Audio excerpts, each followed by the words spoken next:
So once again, my name is Kenneth Olmstead. I'm a senior policy advisor at the Internet Society and a co-lead of our measurements project. I want to introduce our Pulse platform today that we are very excited. We launched earlier this year. So first, why are we measuring the internet? The Internet Society is committed to a globally connected, open, and trustworthy internet. The measurements project's goal is to measure the health of the internet to further those values.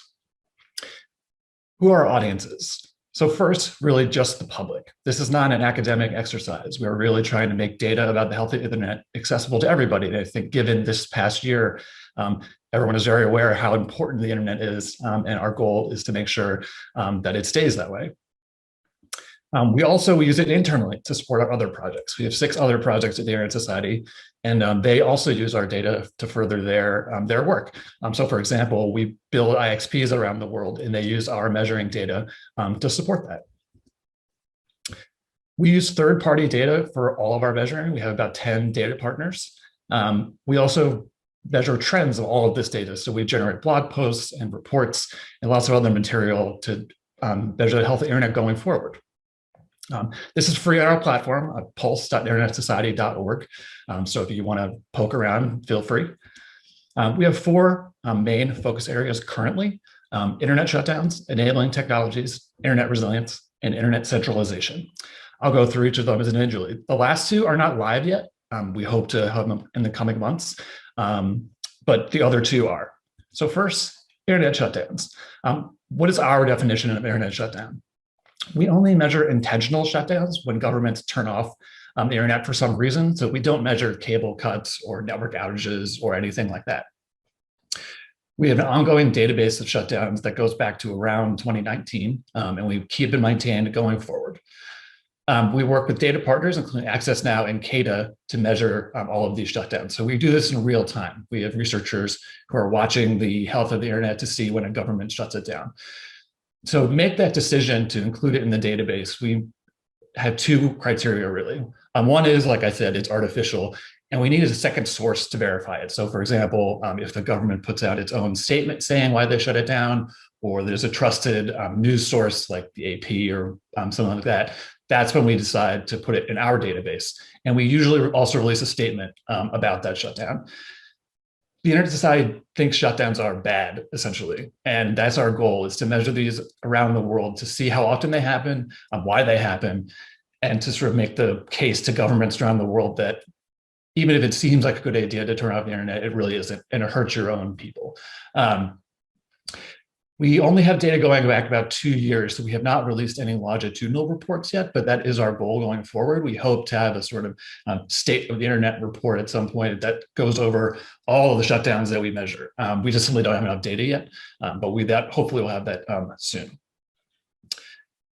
Oh, I should also say we work closely with our chapters in this effort. We really need stories of people on the ground when this happens. So that's where we rely heavily on some of our chapters around the world. We have around 200. So for example, a couple of weeks ago, there was a shutdown, and we got one of our chapters in Africa to actually write a story saying, I live in this country and this is what happened. So that is something we really rely on to sort of color this data.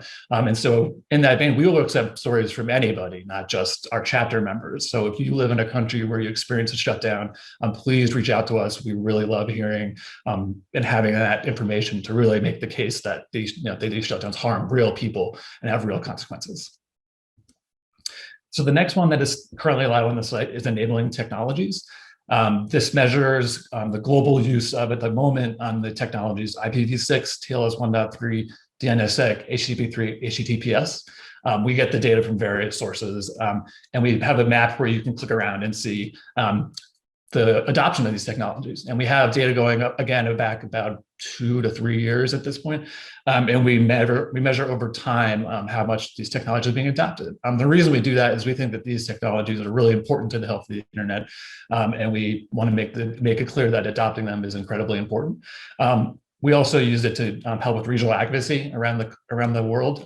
Again, we work with our chapters very closely to push governments and companies to sort of adopt all of these as much as they can. I should say we are constantly expanding this list. We're actually currently in the process of trying to figure out what to do next with these. So anyone has any ideas or wants to add something, please feel free to reach out to us. We're always interested in talking to the techno community to really fill in gaps in global measurement of these technologies. And so we'd be happy to work with anybody who has ideas. Internet resilience, which I mentioned before, is not live yet, but we actually will be releasing the methodology for this project in about a week, so stay tuned for that. This currently is being piloted in Africa, but our goal is to expand it globally at some point. Internet resilience is really trying to measure the health of the network in this, and so when something goes down, can the network bounce back, basically. I won't go through the methodology right now because we frankly don't have time. It's fairly long and fairly detailed. But basically, we collect lots of data sources, including power networks, fiber cables.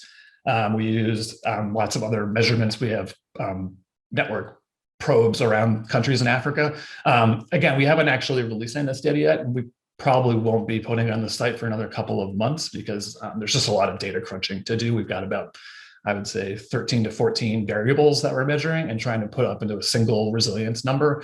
So we can say, X country's network is resilient in this way. If anyone has any questions about the methodology, I'd be happy to get super nerdy about it. We just simply don't have time right now.